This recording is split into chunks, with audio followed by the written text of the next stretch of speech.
We have been exploring adventuring for the last 10 years, and a big part of adventuring is preparing your body. For us, trying to keep our fitness interesting and trying to keep ourselves motivated, we tend to try and focus on these 3-month segments of fitness. Because we're genetically identical, we can compare various different foods, training regimes, and find out what works for us. So we wanted to test plant v animal, what was the best, what was the worst, what were the benefits, what were the drawbacks, and uncover something new.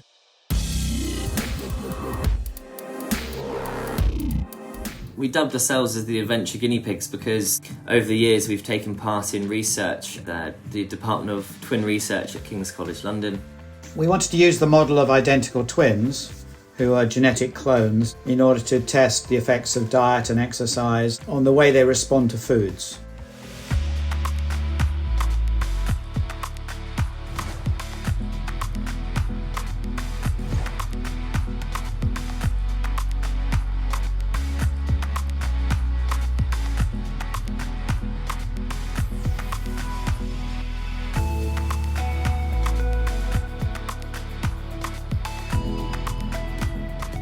I was on the vegan diet and it really does take a hit on your body. I think the first couple of weeks it was really craving of wanting meat and dairy and cheese. Love cheese. I was now having to eat fruit and nuts and alternatives that didn't have any dairy, and so that meant I was eating a lot more wholesome food, which meant that my sugar levels were a lot more satiated during the day. I felt like I had more energy. Performance was up and down a little bit more for me on my meat diet. I'd have a few days where I was very energetic in the gym, and then I'd have huge lulls as well, whereas Hugo is far more sustained and satiated with energy levels.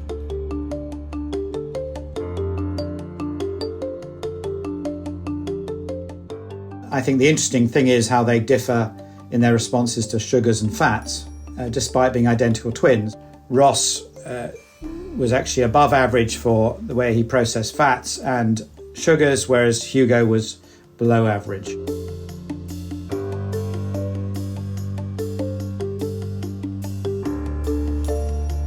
We believe that there's a big non-genetic element to that is driven a lot by our gut microbes.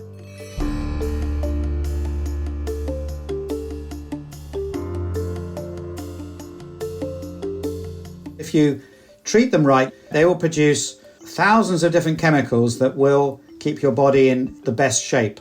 They will help your immune system to fight infections. They will go to your brain to make you not feel over hungry or not stressed or depressed. And we find on average that most identical twins only share between 25 and 30% of their microbes with each other. And we think this is why many of their metabolism is different and they react to foods differently. And that's, in a way, an example why all of us react differently to foods. Being a vegan and going through that 12-week period, my diversity of gut bacteria severely dropped.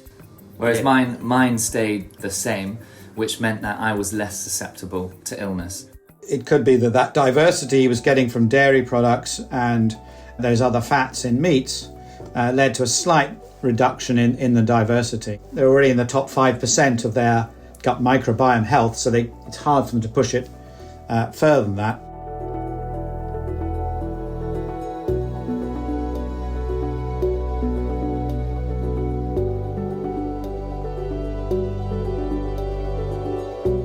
So the first thing is to give yourself, try and aim to have 30 different plants a week to give it that diversity. Second is to always try and pick plants that have these natural chemicals called polyphenols in them, which gives them the bright colours or the bitter tastes. Things like brightly coloured berries or nuts or seeds, things like coffee, things like dark chocolate, and even red wine.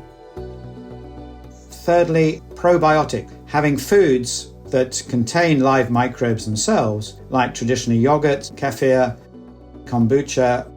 And finally, it's cutting out ultra-processed food. Watching Hugo eat all his vegan food, you do realise how much processed or, I say, crap food you do eat compared to a vegan, and you do become quite aware. You go, oh God, you feel guilty the whole time when you're next to somebody eating very, very healthy food. On average, vegans are healthier than meat eaters, but within that there's a huge range, and there's some very unhealthy vegans and vegan diets. And it does depend on the quality of the food. It's not about whether you have meat on your plate or not.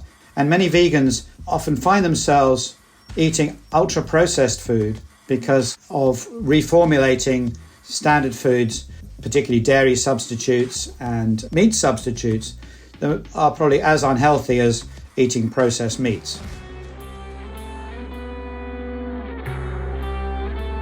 The medical and scientific research that monitors us all agree that there's not a huge difference, if any, between the two diets. It's just the small ones. We both have high cholesterol because we lose a lot of weight on expeditions. Hugo's cholesterol dropped off the scale on the vegan diet, whereas my regular meat diet just stayed the same. My obesity level dropped. My resistance to type 2 diabetes also increased.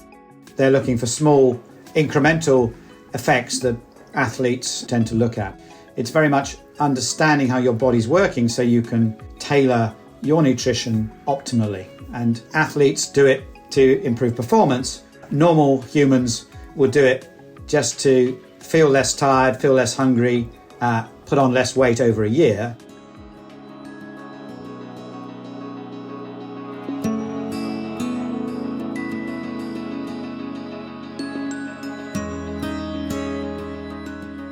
I've slightly changed my diet in the sense that I eat a lot more different things. Eat the rainbow, eat everything in moderation. Yeah, have a balanced diet. That's really the key, I think. If somebody says, right, you need to do this certain diet with these weights to get the results, question it a little bit. Just go and have fun with it, experiment, find out what works for you.